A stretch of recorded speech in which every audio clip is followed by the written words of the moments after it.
So now it's time for the panel. Now it's time for the panel discussion, and I'd like to invite our panelists to the stage.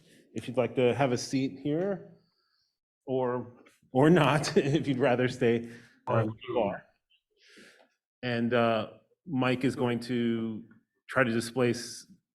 No, he's not going to try to display anything. It's not necessary. Okay. By the way, is my microphone working? Can you hear me? Hello, can you hear me? Yes. Is that a yes? Yes, we can hear you, Ken. Thank you. Try the other microphone. Test. Ooh, that one worked. That one works. I don't think we played with these earlier. My bad. Testing. That sounds like it's working. It Testing, sounds maybe? like it's Yes. working. Yeah, it's working. This is working too, yeah. Can you hear the tests, the mic tests? Yes, I heard the mic test. Just as an introduction to the panel, we were given a discussion topic, and it's listed online, but I'll just read it. It's recently a growing number of prominent voices have challenged the view that large language models and deep learning in their current conceptions will ever achieve human-level intelligence, reasoning, and understanding on their own. What is our contribution, our community's contribution to these debates? This discussion will focus on the future objectives of the ACS community from scientific, methodological, and philosophical perspectives, and what role we might play within the broader research landscape. So what we've done is compile a panel: Dustin Danenauer, Anthony Cohn, who we heard talk earlier, and Sergey Nurnberg. And they will start with, and Ken Forbes, who's virtually present. Yes. Thank you. Larger than life, Ken is. In any case, they'll start by having a brief opening statement to get us oriented toward their thinking about the questions posed, and we'll try to have a lively discussion. We really encourage the audience to participate in this and ask questions or provide other comments too. And why don't you start, Dustin?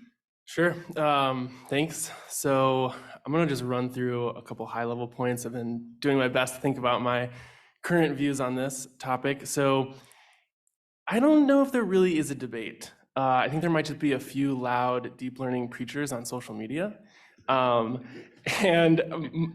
I know personally doesn't think current conceptions of deep learning will reach human level reasoning and understanding. Also, from a government funding perspective, I kind of see the opposite happening. There is deep learning based projects, but they all seem to have some other component to them. And so that made me wonder, why are we even having this panel? For a little bit, I was thinking, do we feel like we're not getting enough attention as a community? And actually, I don't think that's true. I think what's really happening is that we're more responsible as a community, and there's like a lot of scientific frustration with the claims that are being made and the evidence that's backing it up. So just, so I think that's one thing about the debate. I also think there are trends, and that it just is trendy for a number of reasons. I don't want to take too much time, so I'll just, in terms of objectives, kind of 3 objectives I think as a community, and some of these are supported by the current, what we have posted on the ACS website. The FAQ is excellent if you haven't read it. I think we need more challenge problems. I want to see kind of examples of all the cognitive architectures run on different challenge problems. And I think also to just make it easier for reuse and other people to compare against cognitive systems. I think the deep learning community maybe has done a better job of making some of that reusable. My controversial claim here, I think that we should avoid hand-constructed knowledge.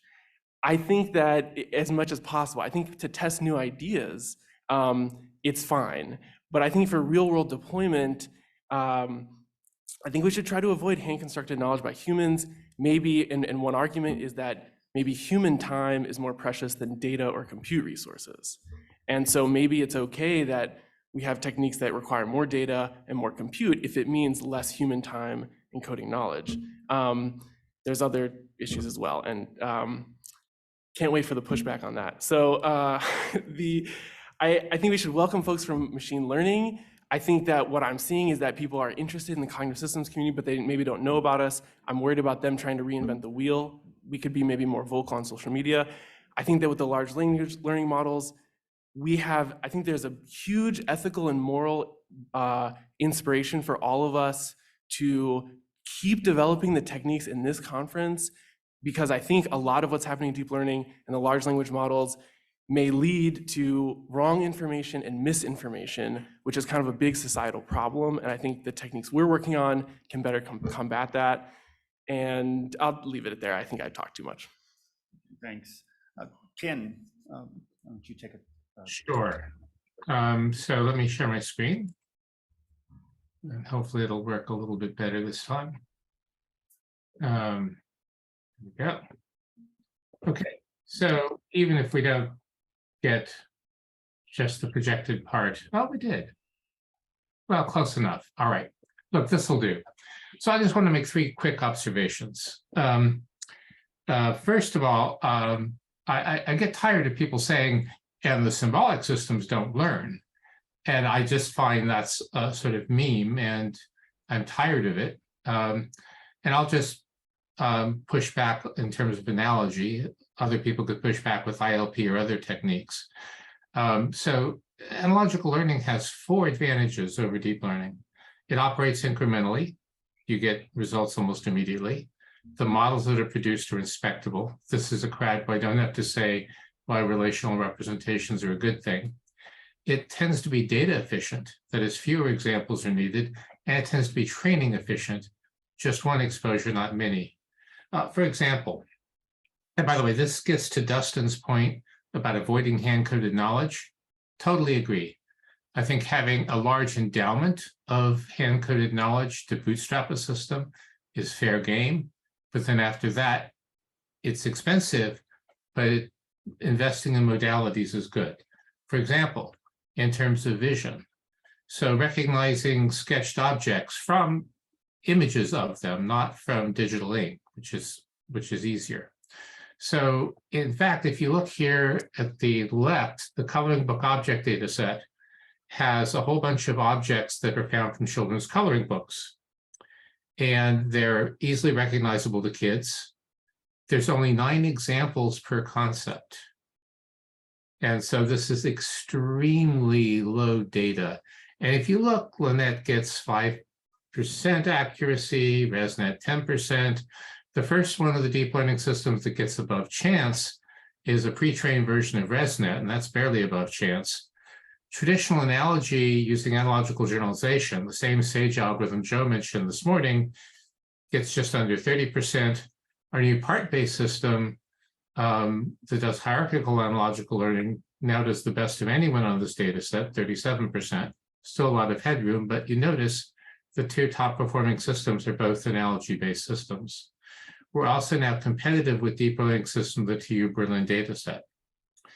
The second observation is that I'm not against deep learning. Deep learning has its uses. It can provide some useful components.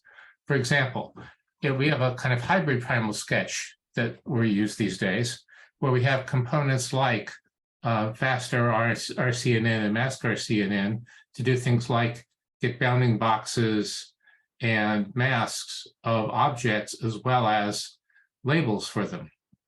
And what do we do with those?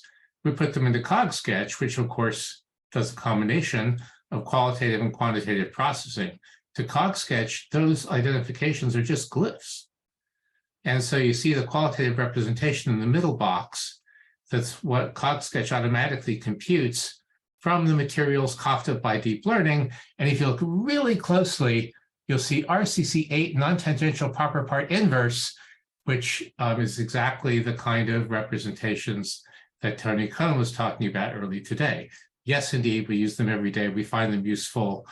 The educational software that uses CogSketch uses those, and we just think they're wonderful. And you notice here again, it's Sage that's doing the learning. If we compare this with deep learning, in fact, we're competitive with pure deep learning systems, but we only need one pass through the data, i.e. epoch, versus between 35 and 80. Sorry, I reversed that. I'm mildly dyslexic. And the final observation is that large language models can be useful sometimes. So you all saw the Galactica debacle where Jan LeCun actually said in a tweet that this can write scientific papers, and people then tried it and discovered, well, if you say spatting misconceptions is a scientific paper, then yes, but otherwise maybe not so much.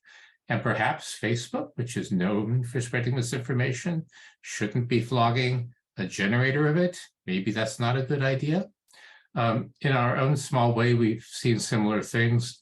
One of Joe's baselines in another experiment is a GPT variant. And one of the most priceless results it produced in coming up with a case was the plaintiff and defendant got married in divorce court. Very few people get married in divorce court, just an observation. Now, on the other hand, if you constrain them very carefully, if you saw the poster yesterday with Kirk and Laird and Ray, you'll see one example of doing that. Here's another. So Danilo Ribeiro and I looked at how to learn from text, automatic learning by reading, and learning generics, not just simple cultural information, but more inferential things, using a corpus of simple English Wikipedia entries. Now, here's what's interesting. You take strong deep learning baselines, and you notice the first three are standard old deep learning systems, and they do not so great. Analogy by itself beats all of them. But analogy plus BERT does better still. And what did we use BERT for? Two things. One, a very clever way to do some disambiguation of the parse, which is a symbolic parser. It's James Allen's trains parser with a lot of souping up, and with FrameNet semantics tied with OpenPsych. And so by using BERT to actually provide some evidence about which way to disambiguate, and also by providing some evidence about which facts are more plausible than others, we were able to do better than just with analogy. So hybrids really can be useful. So, it's the I think Dustin is right. The overclaiming is kind of annoying, but it's also dangerous because there's going to be a backlash. And you want the backlash to be about the things for which the claims were made, as opposed to all of AI, which could be a real problem. Thank you. Okay. Anthony? Hi there. Hello, can you hear me? Hello? Okay. So yeah, I'm not sure how much disagreement we're going to have in this panel, but let's see how it goes. I certainly agree with the first comments made by the first speaker. I would perhaps phrase it slightly more strongly, and my notes say blindingly obvious that LLMs or indeed any other DL model were never going to solve AGI. But I do, of course, come from a symbolic tradition, so perhaps I'm biased. Well, clearly I am. I've been around long enough to see similar claims made for other technologies over the years, and these have always failed to come to fruition. And often we've seen the kind of dangerous backlash that Ken just referred to in terms of tarring the whole of the AI field with a particular brush about some particular part of it which has been overhyped. I think AI was always going to require a complicated amalgam of methods and techniques and different levels of abstraction and different reasoning kinds of methods. I've always been a kind of let a thousand flowers bloom kind of guy. We need research on things like DL and large language models, but not to the exclusion of other things. And we need to work to think how to build integrated systems. There's generally too little work on integration AI. I mean, when I started in AI, we had single conferences for the whole of AI. And then, the computer vision guys split off and had their own conferences, and the ML people split off and had their own conferences. And then there's even, subdivisions within ML, and then the NL people. And, there's a kind of feeling with some of these communities, well, if you get an NL paper accepted in IJCAI, well, it's a second-rate paper. And maybe that's true because of where people submit their papers, but it means that then the general communities don't get the inputs from these communities. And of course, the fact that split communities have split off has seen tremendous progress over the years. So, I'm not saying it's all a bad thing, but I think, reintegration of the community and reintegration of methods is really important. DL is fundamentally statistical, but not all of intelligence is statistical. But obviously, as other people have said already, machine learning is crucial. Symbolic bill-based reasoning is part of the mix, but it's certainly, we can't do it all that way, completely only that way. We have to have more general methods, which include machine learning. I'm reassured by the fact there's increasing talk of neurosymbolic approaches, even from some of the key proponents of deep learning, and this is certainly required. It's still not, I think, clear how to do this successfully, and it's still very much in the early days how to do this. Are we getting enough attention? Was there a point raised a few moments ago? I would say probably not, at least in certain communities. And I think there's also trying to submit a paper to certain conferences, some of these specialist conferences can be a real challenge to get it accepted. I mean, getting the kind of computer vision stuff I do accepted at CVPR is really hard because, unless it's all deep learning, they just don't want to know. You go to the poster sessions there and 99.9% of all the papers are deep learning. So that is a problem, and there's a certain amount of intolerance amongst different communities to the not doing things their way, which might turn out not to be the way. But equally well, I have been using DL models for a while as a component in the AI system, particularly deep learning models, CNNs for low level vision, such as object detection, but not yet at the high level, except there's one paper from one of my students, Fangjin Li, who's going to give tomorrow, where she's using information from ontologies as prompts to improve action effect prediction.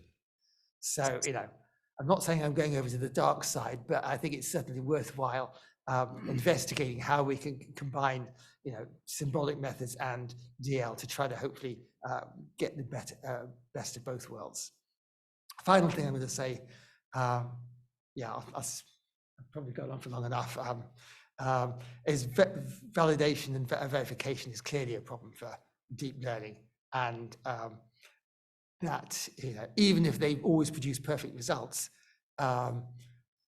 empirically, we need to have, certainly certain communities and certain applications, we need to be able to do validate and verify the results, and that seems to be a problem at the moment with current DL systems.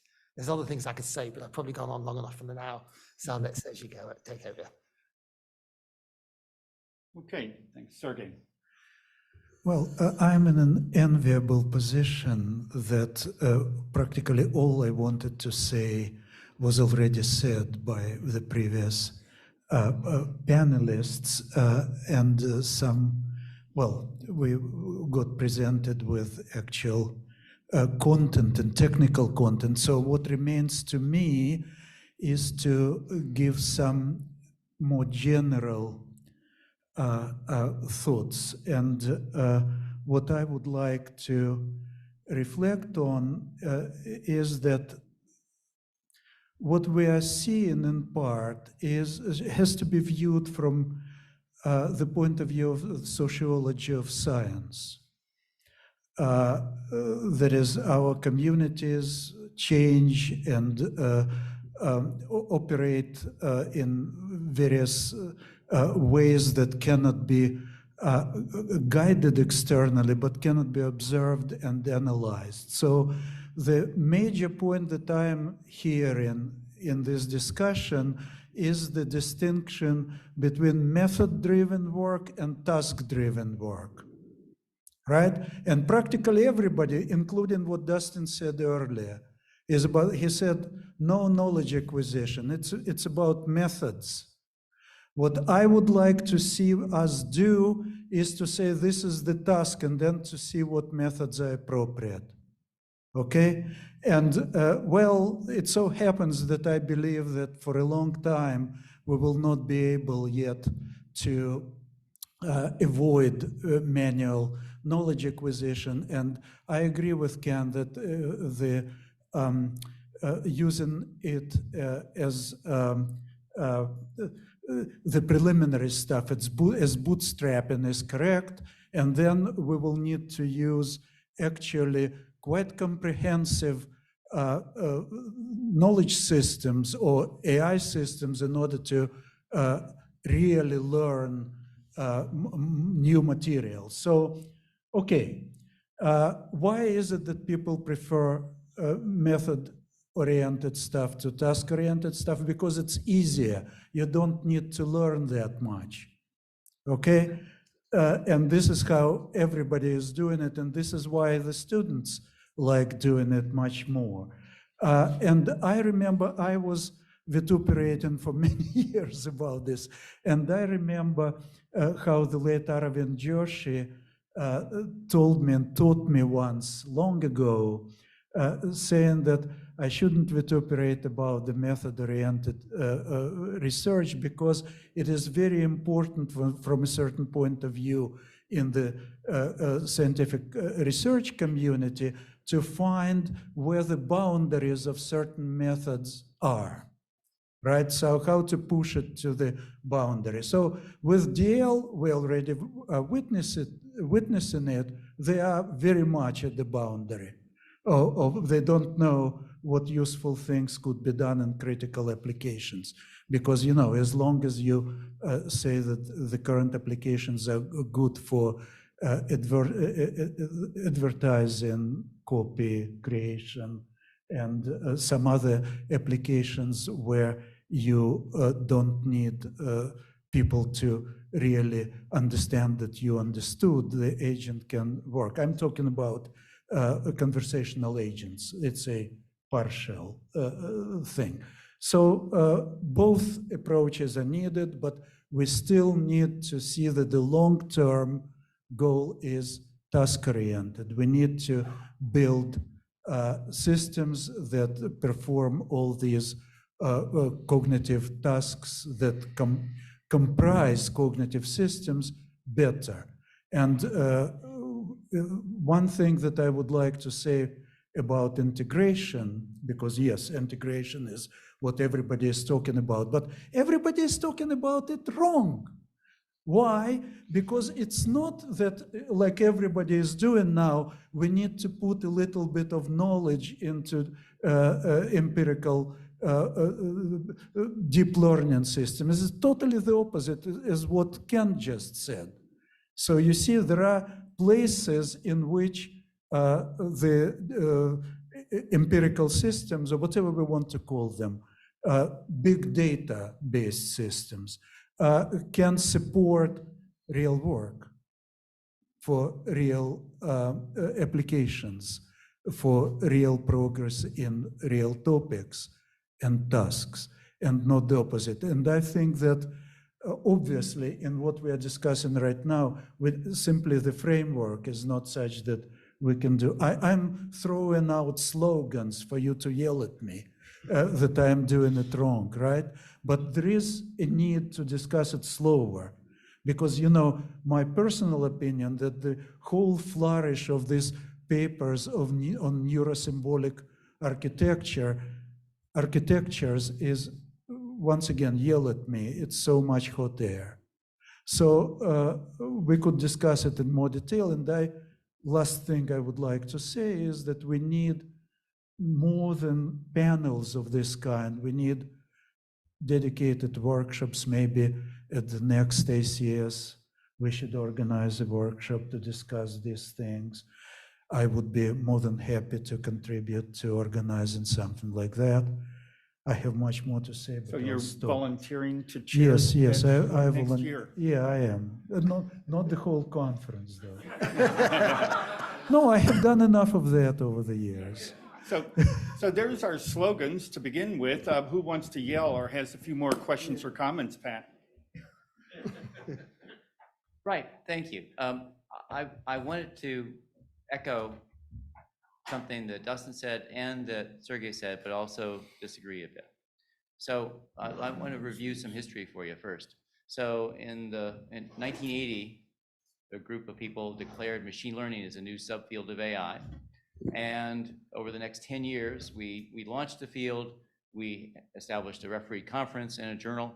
And toward the late 80s, there were two big changes that I was centrally involved in. One was, well, originally machine learning was an outgrowth of symbolic AI, trying to automate the construction of rule-based expert systems, okay?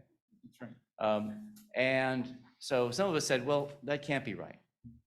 We should redefine the field as a class of problems. Any system that learns from experience should count, including neural nets. And we welcomed those people in, and that was, at the time, seemed like a good thing. It never occurred to us that they would take over and then lock everyone else out, but that's pretty much what happened. The other change was so early machine learning research, people would run their program on 20 or 30 examples, show the output, say, see, it learned something cool.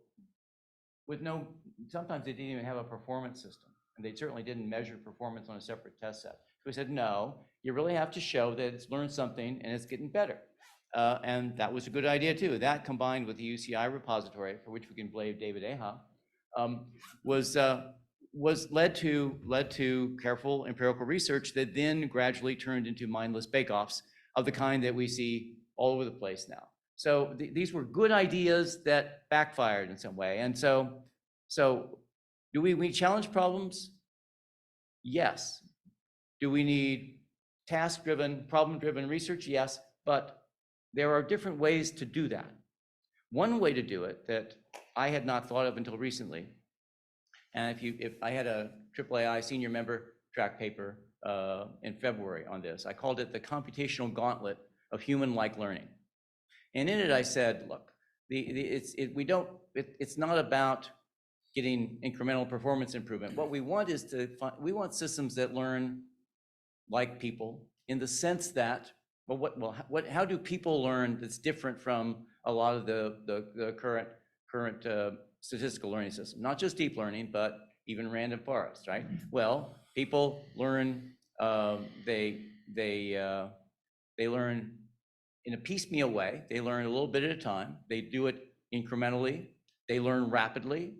They learn relational structures. They build on what's come before. These are all things that are central to how humans learn.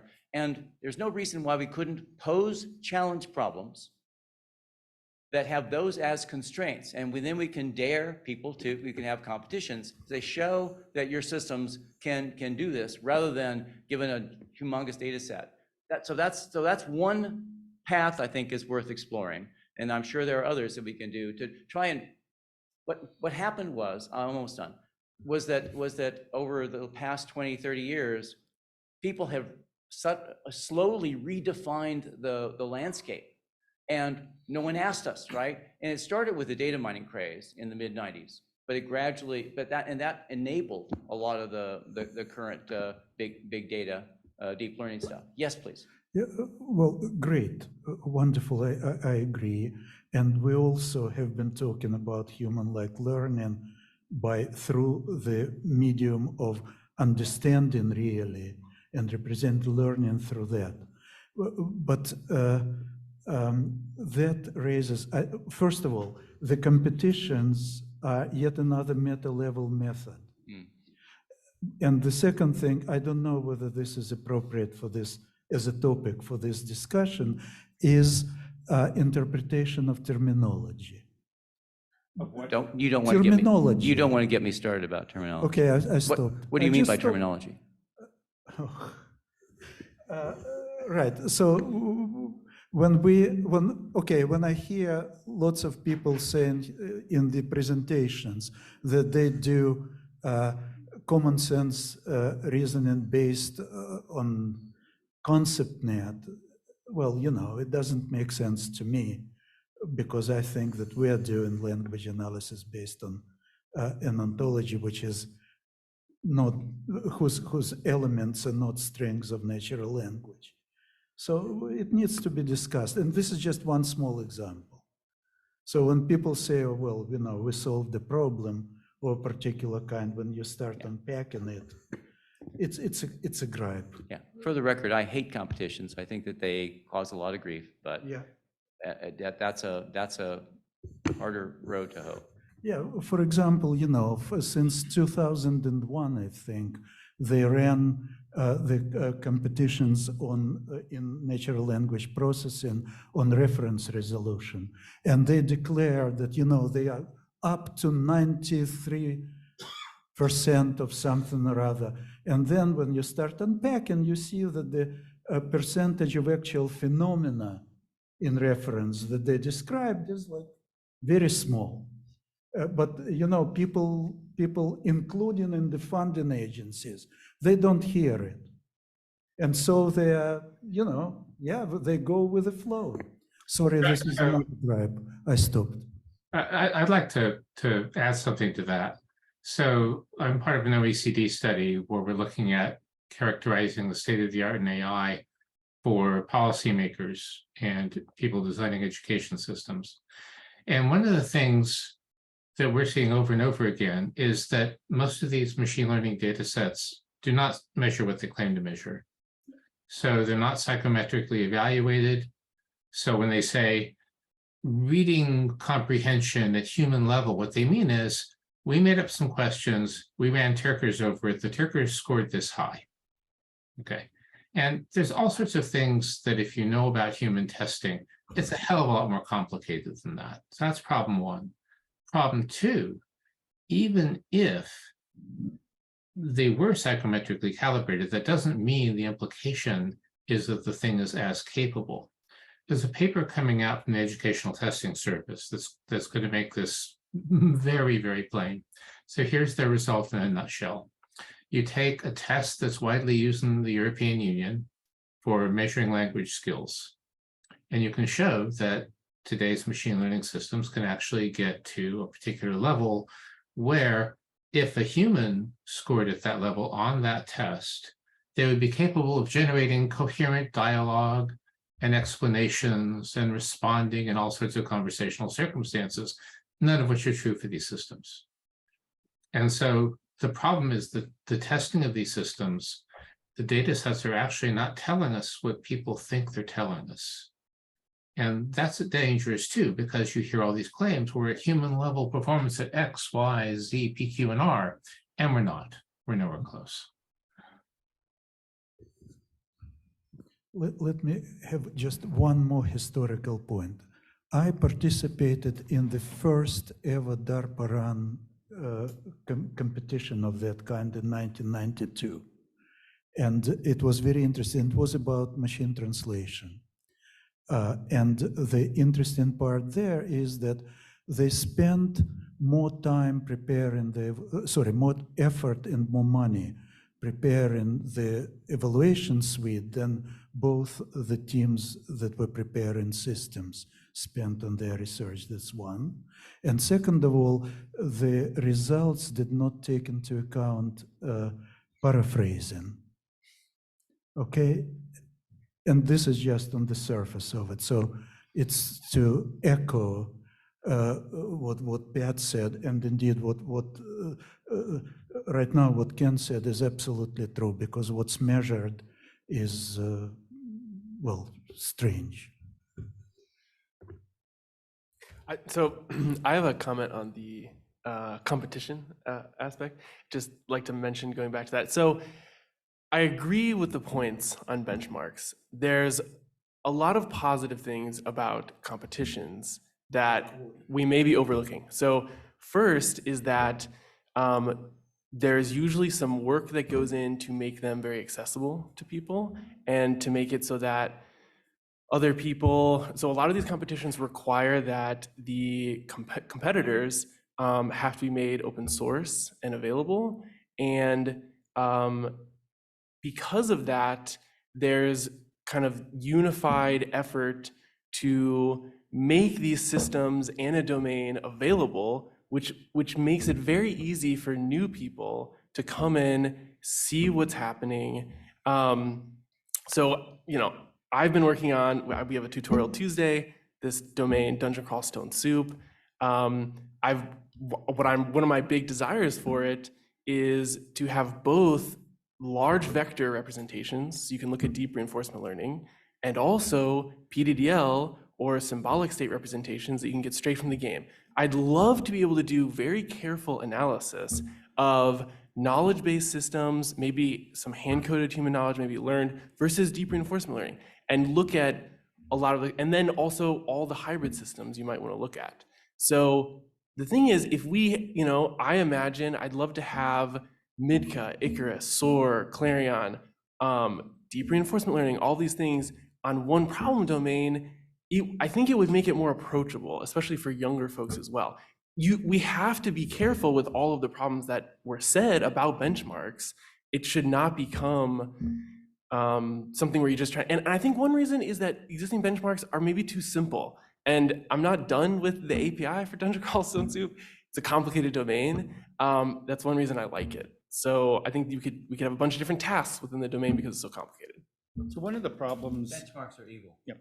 So one of the problems with choosing a particular challenge test or benchmark, then is if it's something like a planning related exercise that you're trying to solve, then if you're doing language processing, that really you're not, it's not relevant. So it kind of cuts you out. So what would be, one test that everybody in cognitive systems would be It's too big. tested on? Maybe we should have a decathlon. The scope is too big, I think. A half a dozen different kinds of tests in your system. Can you compete in 2 or more? And you get points for breadth as well as depth. Yeah, maybe. I mean, there are natural language test benchmarks like that, of course. Name has completely escaped me off the top of my head. Somebody help me, can you remember? No, but there's one which includes that and about 20 other 30 different ones as well. Name is completely gone. Well, now there's Big Bench, which has even more. I mean, before Big Bench, there were some other combined tests. Big Bench is sufficiently large. They're running GPT-3 on it once. It costs about $6,000 in compute time. But I'm not as anti-benchmarks as Pat is, or competitions. I think they serve their place, but you've got to treat them with respect. You shouldn't be using them for any absolute measure of performance across the field. It's a relative way of comparing one system against another at a particular point in time on a particular set of examples, which doesn't necessarily tell you anything about performance in that area, like natural language understanding in general. So I think I have seen them drive forward progress in things like image understanding and various others. I think they do have a value, but you've got to be very careful how to interpret the results. And in particular, the use of just bare metrics like accuracy or whatever it's precision as a way of comparing them is to use Pat's words, evil. It's you do need to look at the failure modes and people should be publishing for every single instance in the test set what their performance was on that particular thing, because then you get some idea about where things are going wrong and possibly why they're going wrong. Well, yeah, I mean, these things aren't perfect. So I think they have a value, but you've got to be very careful how you use them and interpret them. Okay, so let's, we've got a couple comments from the audience here. Go ahead, Chris. Well, more of a question or a sharp stick to the midsection. I'm just to be confrontational a little bit. I'm a little disappointed in the panel in that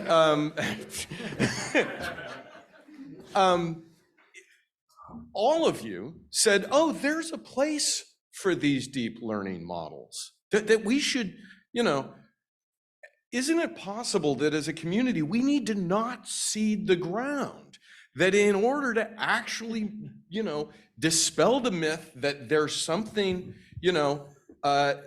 that you've learned something deep by using an arbitrary function approximator to solve a particular problem, that that that's a productive thing for us to be doing. I don't think I would be done as a researcher if Amazon announced tomorrow that they had actually cracked the problem using deep learning. I think you don't learn anything about how those problems get solved by that method. And so is there a reason for us not to seed the ground that says deep learning is a valuable technology that we should be using in our integrated systems? Well, I think that as an auxiliary task, yeah, one has to think that maybe, you know, for instance, when we need to support knowledge acquirers, sorry, but we cannot do without them, we would like to somehow maybe organize information for them so it's easier for them to consume somehow. Right, but so it kind of stands to reason that considering how much effort and funds has been spent by the community, I didn't say wasted, I said spent, in order to appear on the front page of the New York Times, essentially, and gather more momentum with funding agencies. But maybe there is something ancillary at a smaller grain size that could be useful. Long term, nah, not from the point of the scientific progress, from the point of view of, you know, a crank of some kind. You know, and there are people who spend their life making wonderful cranks. You know, we buy Christmas presents with it, all that. Are you calling me a crank? Wait, hang on. No, look, there's no percentage in being religious about these things, right? So I'll poke back in terms of the sharp stick. It's like, you really don't want to get into the jihad game, right? That's something that many people have done. It's counterproductive. Being able to say things like, we tried this, it worked this much, it worked in this way.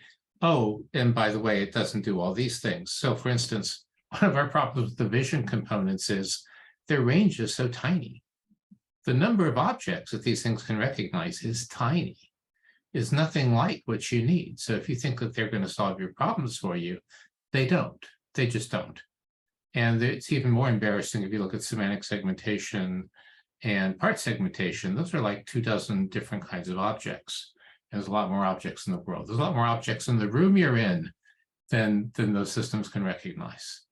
And so being able to say, not just religiously, we don't like them, but look, here's all these problems. In addition to the ones I listed, there's also coverage because you're dealing with labeled data. So, you know, you just have to treat this as a technical issue. I wanted to make just a small comment about competitions. I'm not generally a competitions type person, and I don't participate in what I'm going to suggest. But for those who are interested in trying to have the decathlon of cognitive systems competitions, people might be interested in RoboCup at home. So people are probably familiar with RoboCup as robots playing soccer, but RoboCup also has a division where the robots have to go around in like household environments and kitchen environments and do meaningful tasks. And that might be a place to start. It might be a place for people to start applying, you know, their cognitive systems in ways that are engaging with people outside of this particular community. And it maybe the specific things that tasks that are being required in RoboCup at home are not the exact ones that we would want to show off some of our capabilities, but engaging with that community might be a good way to start down a more productive competition route. And I think the robot competitions are one of the better forms of competitions in general, precisely because you're not testing on huge numbers of these huge data sets and training. You're actually evaluating in something more like a real world, and you can see the way it fails. And they're also fun, which is a great thing, you know, because we need more fun in what we do. So perhaps you can post point or post a pointer to that on the chat channel for this, just for those people that want to follow up on that. Henry? Yeah, so I'm not a fan of competitions and challenges, although they do have their place. So I'd like to just articulate what I think the place is the place is kind of like sports, you know. So I think you can have, you know, there are some people who are motivated by competition. They like to play sports. I'm not so much of a team sport guy, but I think it's fine as long as the sport doesn't become the gladiator, which is you don't kill the losers, right? You know, so the problem is when, and there are, I think the most important things for fields, especially fields like ours, is creativity, diversity, and cooperation. So those are some of the values that I have in the research, in the scientific community, okay? And the problem with competition is, well, they destroy cooperation because the teams are competing, right? They don't want to tell each other what they're doing and use a piece of this and a piece of that, right? So it's bad for cooperation, okay? It's bad for diversity and creativity because it takes all the possible problems you might be working on and it narrows them down to just whatever the contest is about, right? And then it encourages arguing about the rules of the contest and stuff like that. So all that I think is detrimental to the scientific community. It's fine for sports, or it's fine for entertainment, or it's fine if you like that motivation, but you should do it in a context where the result doesn't matter, as nobody's funding is on the line, nobody's job is on the line. You should do it for fun, okay? And then I have no, you know, if it's good, clean fun between consenting adults, I have no problem with it. So that's where I think the place of competitions is. In terms of evaluation, you know, competition as evaluation in the development of systems, I think there are two kinds of feedback that you need from evaluations. And one I call is really design feedback. You need design feedback, is what experience do I have with the current system that will help me design the next system, right? And that's hard to do with standardized context because it depends on what your system is. And, you know, if you have the same rules for everybody, then it's hard to compare. The other thing, the reason you want standardized rules in a contest is because so you can serve the other purpose of evaluation, which is I call comparison shopping, right? It's like, you know, you're buying a car. Which car should I buy? I want to buy the best car, so I want to eliminate all the other cars, you know, and really I don't think we should have comparison shopping between researchers, okay? Now, funders like it because it makes the decision easy for them. You just take the top 5 of the contest, right? So they don't have to think about it, right? But I think in terms of advancing the research community, I think we want to, that's, you know, we're not doing comparison shopping here. We get it, you know, the value in evaluation is for design feedback to help us design the next step of our research. Thank you. Just want to share one comment. Yeah. So one thought is, what if we had, you could submit like demonstrations. So an agent, you come up with whatever problem you like for your particular thing that you're designing and testing. Often we do this anyway in our papers, but you publish that. You publish that as a challenge problem.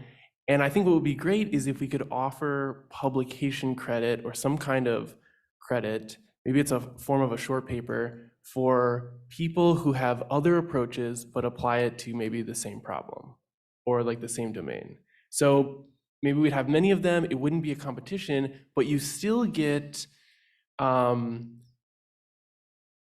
sense. So first of all, it still helps with this accessibility. So if people want to come along and they want to see how is SOAR or how is Midka or how are these or how is Ken's system working on this, and then if they have some ideas, it provides a grounded place for them to go do it. And I guess to some sense we have this, but you know, the thing is in the machine learning community, they have Hugging Face. Have any of you seen Hugging Face?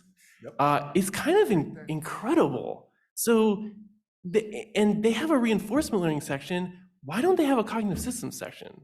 And there's tons of domains, tons of problems. You can get all these pre-trained models.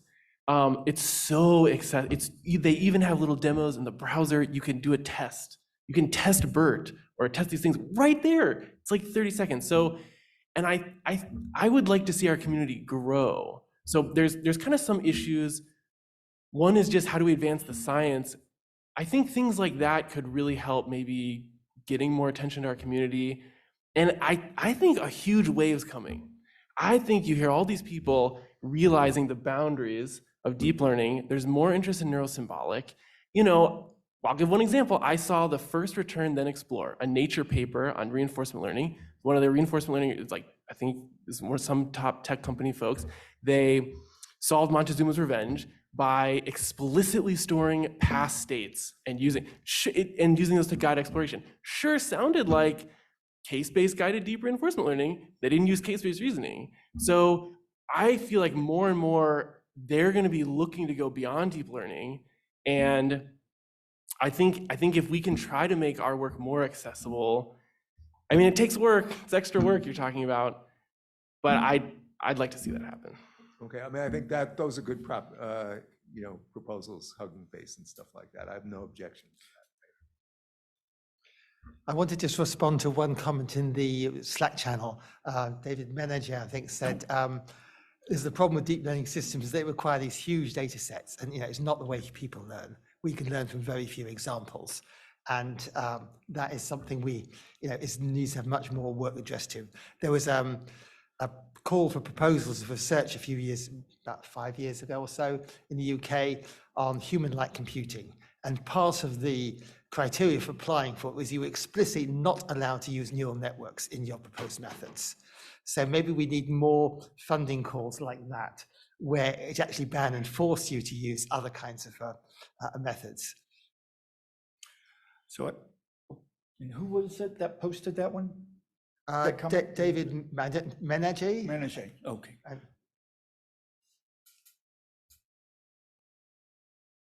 Okay, well, if I got a chance here, I'll chime in with a couple of quick thoughts. I'm not sure we should entirely discard the entire machine that machine learning has built for us, in the sense that, like, the hype machine, essentially, of AI is really popular right now. I mean, I'm a younger person, right? I've gotten into the field relatively recently. 10 years ago, all I cared about was abstract algebra, and then I read a little bit of science fiction, a little bit of, singularity hype, and then somehow got dragged into all of this. And so I think that's a lot of, that's like the hugest thing that this wave has done for us. And so if there is a tsunami coming in the direction of more, cognitive-based or symbolic methods or whatever it is next, if we're going to shepherd that, I think we have a responsibility to continue the momentum of spreading publicity, while maybe also being careful to be a little bit more honest about what the capabilities are that we're actually able to perform. How many of you have published an article about your research claiming you've solved AGI? Not enough hands in the audience. Well, but the valid issues, but I think we are kind of against long-termism and short-termism here. Because let's face it, the problem that we're facing is the most interesting problem probably for all of us and many other people, but it will take time and effort. And I'm vituperating against this whole ML stuff is because whole generations of kids, instead of doing a real job, are playing with little tools, you see. So. Just to clarify, I hate ML, so in case anyone was new. That's fair enough. It's just. And then the second thing, on a slightly different note, I wanted to add, I think a difficulty with any kind of benchmark or even a decathlon is that, as opposed to the current drive in the deep learning community is to attack this one problem, this one data set, and just do it better and better in increments. I feel like the community here, I mean, if I just look at the papers from this conference, there's such a disparate collection of new capabilities. We're trying to constantly go in a new direction. And so it's difficult to say, oh, I'm going to test my specialized spatial reasoning system on this data set that didn't have anything that cared about that capability because we didn't think about it before when we built the data set. So we might need like a constantly evolving data set. Maybe that's the use for ML, is to have it, generate what our data set should be. So I wanted to make a comment. No matter how much we complain about the competition in the larger AI community and that they're just getting incremental results slightly better, what they do well is they publish, and we all have that publish or perish. Well, at least if we're tenure track, that is something where we have to be able to generate publications, and they have found a machine to do that, right? And get quality, high impact publications. So it is an open question how you can tackle really difficult problems, do the integration, do breadth, build simulators, have a reasonable test, and still get published. At one point, we had at AAAI a cognitive systems track. Now that went away, and I thought that that was an interesting idea to help us at least be recognized somewhat more, or have a little bit more exposure. What happened to that, Pat?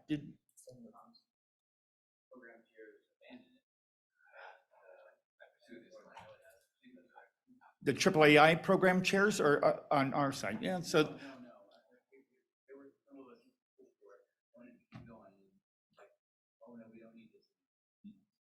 Yes. That is the problem. I've had a review before where I had a paper on cognitive architecture, and a reviewer actually told me, or in the review said, I thought they showed that that was not, that they disproved the veracity of that back in the 90s or 80s or something. And, but I mean, if you're a reviewer coming in with that kind of an attitude, what can you do to get, so we are subject to the roll of the dice with reviewers, but I think there's to think about carefully about evaluation is important. Well, so, by the way, so there was a track several times, and tracks have their own pool of reviewers. That's the really key thing, as Mike has just been saying. So pushing on that and showing examples of reviews that illustrate that the reviews that a paper, which is using cognitive systems as a keyword, which is still a keyword, is actually getting crap reviews. And having enough volunteers to staff it, which has been a problem when we did have a track. Those are the two things that we need to do in order to have that happen again. But part of it is just mind share. So people are saying, well, we're not getting enough attention. That's true. It turns out, if a reviewer thinks, well, I can reject this paper on ACT-R because it's talking about serial operations and something that's a model of the brain, and we know the brain is parallel and there's no serial processing in there. You have to push back.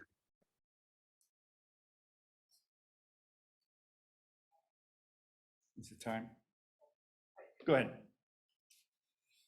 If people want to stay, but I know that some people have. Yep. If you have to go. Oh, it is 5:30. So go ahead, Dustin. So I just don't want to lose, I think, the progress we've made from this discussion. So I guess I would ask, it sounds like, well, I have some ideas. I think other people have ideas. Could you post your ideas in the Slack? And maybe propose something we might want to consider doing next year's ACS. Think about it for the rest of the conference, and yeah, just please post your thoughts to Slack so we don't lose something valuable. Okay, thanks everybody for the comments, and let's thank the panel. Thanks, Ken.